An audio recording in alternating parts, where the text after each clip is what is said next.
Hey guys, for today's video guys, magbubudol fight nga pala kami kasama ko ang aking mga repa. Tara guys, samahan niyo ko, let's go! Bago nga pala lahat guys, is naglaro muna pala kami ni Jimboy ng billiard. Para habang nagluluto sila is maglalaro muna kami ni Jimboy Corpus. Dahil nga pala sa billiard na ito is nakapagkwentuhan kami ni Jimboy, nakapag-share kami ng about sa aming buhay. Nakapagkwentuhan kami kasi puro trabaho na lang ang aming ginagawa. Kaya dito, salamat dito sa billiard na to, kaya nakapagkwentuhan kami. Tutusin lang, hindi naman talaga namin alam maglaro, kaya pinagtitripan lang namin to. Salamat sa libreng palaro, Jeff. At balik na tayo dito guys, at pinupunasan na pala ni Jimbo yung aming paglalagayan ng pagkakainan namin. Ito ay bunga ng saging. Ito nga pala ang aming ulam guys na niluto ni Maynard, ng hotdog at adobong paa na manok. Kaya salamat kay Jeff Maynard na masarap ng niluto nila. Kaya ito, tamang video lang tayo.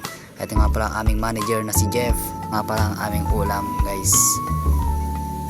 Ito po ay Nesty. Ito nga pala guys, kakain na kami. Tara guys, kain na tayo. Thanks for watching.